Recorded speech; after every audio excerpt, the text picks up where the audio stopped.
A Transmissão Paulista soltou seus resultados de fechamento do primeiro trimestre de 2023 e, galera, a empresa veio com simplesmente um aumento no seu lucro líquido de mais de 170% em relação ao primeiro trimestre de 2022. Nesse vídeo eu vou mostrar mais sobre os resultados da Transmissão Paulista, além de mostrar também vários outros números como o crescimento de EBITDA, Capex, como a empresa vem atuando para o crescimento das suas receitas e também lucros, e mostrar também qual é a minha projeção de lucro e também o racional para o cálculo de preço teto da Transmissão Paulista. Só lembrando que nada nesse vídeo é uma recomendação de investimento, então já deixa o teu like, se inscreve no canal e vamos nessa. Bom pessoal, começando então com todos os destaques financeiros, a companhia trouxe aqui na sua release de resultados um lucro líquido que ficou na casa dos 306 milhões de reais somente nesse trimestre e resultou num aumento de quase 172% em relação ao primeiro trimestre de 2022. Além disso, a companhia teve sim um pequeno aumento na sua dívida líquida,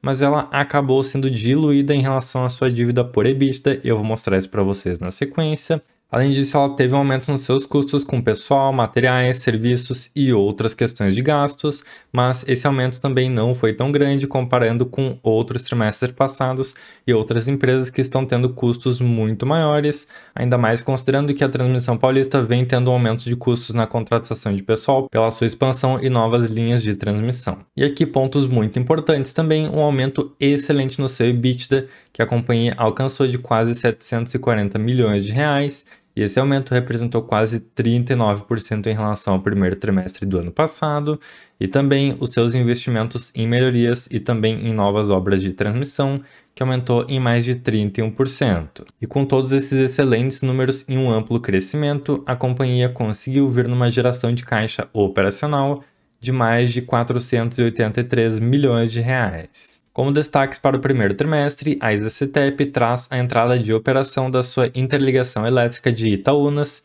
recebendo já um bom percentual da RAP total que esse projeto vai resultar para a empresa, e também com uma excelente margem EBITDA em relação aos investimentos feitos. Além disso, a companhia veio também com a 13ª emissão de debêntures, buscando levantar capital na ordem de 550 milhões para fazer novos investimentos e manter a saúde do negócio. Dando uma olhadinha nos valores que tiveram impacto na receita líquida frente ao resultado do ano passado, a Transmissão Paulista teve então a questão da atualização e também energização de novos projetos, a recomposição de um pedaço do RBSE que aconteceu ali no meio de 2022 e alguns outros valores de menor expressão. Com isso, a companhia conseguiu, no total, um aumento de receita de quase 25%, considerando o RBSE, e desconsiderando esse valor, ela teve um excelente aumento de receita líquida que ficou na casa dos 20%. A companhia destaca um aumento na sua receita, sendo resultante então da entrada de operação de alguns projetos de transmissão, sendo eles os projetos Três Lagoas, Biguaçu e Itaúnas, e também a energização de vários projetos de reforços e melhorias ocorridos no segundo trimestre de 2022 até o final do primeiro trimestre de 2023, tendo também outros reajustes, como a questão da recomposição da inflação pelo reajuste do ciclo tarifário e também a recomposição parcial do RBSE. Então reparem aqui como essas empresas de transmissão nunca perdem para a inflação, porque elas têm, além da recomposição, a questão dos ganhos pelos projetos de transmissão, que normalmente são extremamente lucrativos, pessoal. Para quem não sabe o que é esse tal de RBSE, são algumas indenizações que a EasyCTEP recebe do governo por algumas políticas feitas no passado, então a empresa vem desde aqueles anos recebendo essa indenização.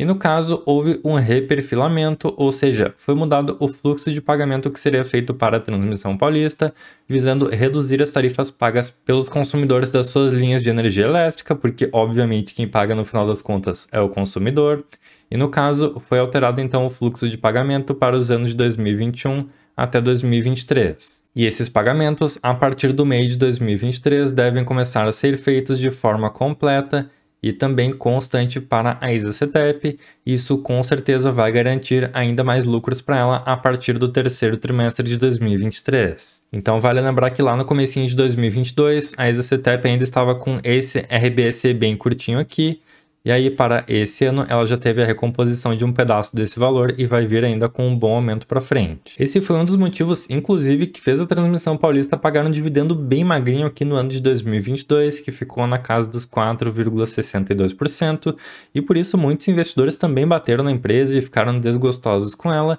e isso acabou derrubando os seus preços de cotação um pouquinho, que no fim das contas deram uma boa janela de oportunidade para os investidores que queriam entrar e aportar na empresa, que antes era negociada próxima dos R$ 26 e acabou caindo nas suas mínimas, inclusive próxima dos 21. Na parte de aumento de custos e despesas, a empresa teve um aumento de praticamente 10% frente ao primeiro trimestre de 2022, no que seriam então os seus custos gerenciáveis e previsíveis, e ela destaca que esse aumento de custo foi proveniente então do movimento de crescimento da companhia, com a entrada de operação de novos projetos de reforços e melhorias, e também novas concessões que entraram em operação, o que no final das contas exigiu um custo um pouquinho maior de materiais, pessoal e também serviços da empresa. Mas mesmo com esse aumento de custos, considerando a melhoria na receita da empresa pela entrada de funcionamento dos novos projetos e RBC, ela conseguiu vir com um grande crescimento no seu EBITDA e também na sua margem EBITDA de 8,5 pontos percentuais em relação ao primeiro TRI de 2022. Por todos esses pontos já citados, a empresa veio então com um bom crescimento do seu lucro líquido, sendo puxado principalmente pelo aumento de receita e também por questões como a equivalência patrimonial e outras receitas e despesas operacionais que puxaram o resultado da empresa para cima e resultaram nesse excelente aumento de lucro líquido. E agora um ponto crucial aqui para a Isacetep em relação aos novos leilões de transmissão que devem vir nos próximos anos, que vão superar os 50 bilhões de investimentos no total. A Isacetep veio com uma excelente redução na sua dívida líquida por EBITDA, então a empresa tinha fechado o quarto TRI de 2022 com uma dívida um pouquinho abaixo dos 3 vezes, e agora ela veio com mais uma redução, ficando em 2,74 vezes a sua dívida líquida por EBITDA. Então esse endividamento certamente vai permitir com que a Transmissão Paulista tenha uma disputa muito forte com outras empresas, porque ela está num cenário muito mais confortável do que uma Taesa, por exemplo, que está com uma dívida maior. A maior parte da sua dívida está atrelada a debêntures de IPCA, então esses custos são um pouquinho menores do que as suas dívidas de CDI, que representam uma parcela menor em relação à sua porcentagem aqui, sendo então o IPCA representando quase 55% da sua dívida total e o CDI representando quase 28%, e por esse indexador a empresa tem ainda uma pequena aliviada na sua dívida. Ao longo dos anos, a Isacetep vem aumentando também os seus investimentos em reforços e melhorias, que são muito bem-vindos porque a empresa consegue aumentar a sua receita conforme acordos ali fechados com a ANEEL para fazer melhorias nas suas linhas de transmissão, aumentando a sua RAP sem ter que passar por novos leilões e passando por a concorrência com outras empresas. Então reparem como de 2022 para 2023 a Transmissão Paulista veio com um aumento nos seus investimentos em mais de 30%. Fechando nos últimos anos com um aumento muito grande nos reforços e melhorias que a empresa tem feito nas suas linhas. Outro detalhe é que a empresa tem planejado até 2027 um total de investimentos de 5 bilhões para reforços e melhorias, o que deve resultar num excelente aumento da sua receita anual permitida ao longo do tempo. E só para mostrar para vocês como a Isacetep é uma companhia extremamente eficiente nas suas obras de transmissão, desde 2017 até o fechamento de 2018, em todos os leilões que ela já arrematou, ela fechou as suas obras e já tem todas as suas linhas em operação. E os leilões feitos a partir do ano de 2020 tem então um já concluído, 2 com obras já em andamento e outros 3, os mais recentes de 2021 e 2022, aguardando licenciamento ambiental para começarem as obras. Uma preocupação de muitos investidores, e é sim uma preocupação que faz sentido, é a representação da recomposição do RBSE na receita total que a Transmissão Paulista tem, e reparem aqui que esse valor totalizado chega então em cerca de 30% de toda a receita anual permitida que a Isacetep tem hoje. E como eu mostrei para vocês, para os próximos anos, o ciclo de pagamentos vai continuando, mas a partir do meio de 2018 ele tem uma grande redução e fica aqui com um valor de pagamento bastante reduzido. Então, com essa queda de pagamentos, muitos investidores se preocupam se a EasyCTEP será capaz de recompor toda a receita que ela irá perder lá no ano de 2028. E pessoal, pelo que eu venho observando a EasyCTEP trabalhar, tanto nas suas obras de reforços e melhorias quanto nas suas linhas de transmissão,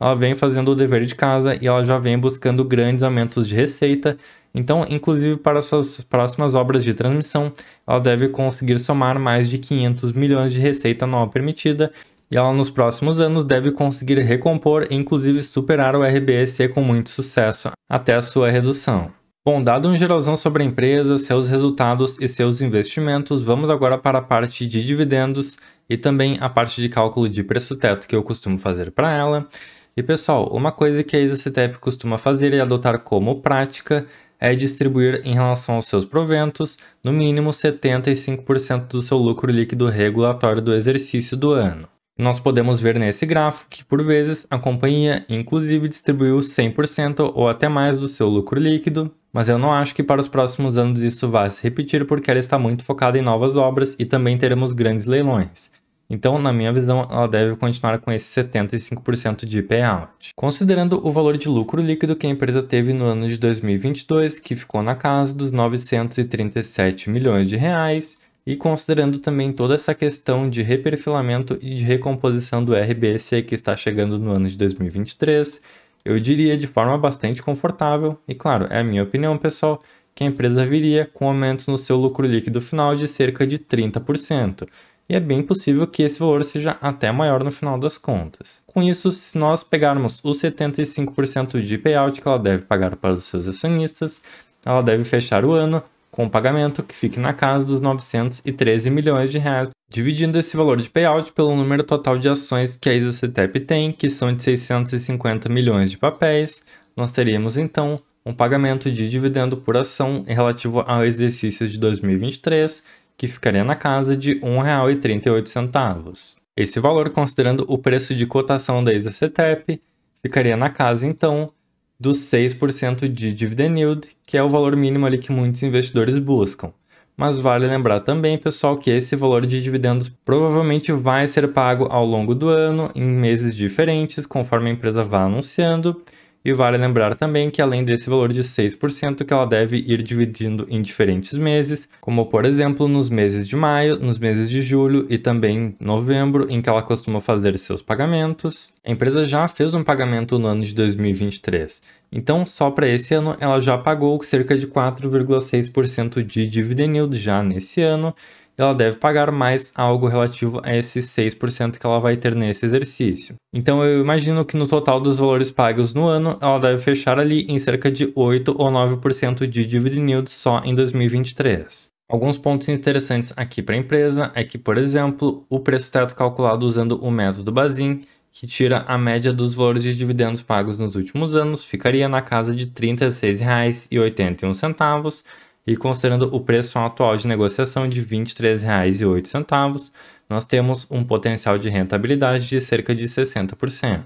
Pegando então esse valor projetado para o exercício de 2023, se nós dividirmos ele por 0,06, que são aqueles 6% que os investidores normalmente buscam, nós chegamos num preço-teto para a EasyCTEP de R$ 23,10. Mas no meu caso, eu ainda tenho uma margem de segurança aqui um pouquinho negativa, então eu aceito pagar um pouquinho mais caro na EasyCTEP e eu dou ali uns 5% de lambuja para ela, e com isso eu chego no meu preço-teto, que é de R$ 24,25. E eu dou essa pequena força aqui na margem de segurança, pessoal, porque para os próximos anos eu entendo que a EasyCTEP vai ter um bom aumento no seu lucro líquido e, consequentemente, nos seus dividendos distribuídos, e por esse motivo eu não me importo de pagar um pouquinho mais caro agora para no futuro receber mais dividendos. Então o que eu tinha para esse vídeo hoje era isso, trouxe para vocês um pouquinho dos resultados e também o meu racional para calcular o preço-teto da EasyCTEP, e um ponto bastante importante, pessoal, é reparar que a empresa está hoje historicamente bastante descontada em relação ao seu PVP. Ela é negociada hoje com 8% de desconto em relação ao seu valor patrimonial.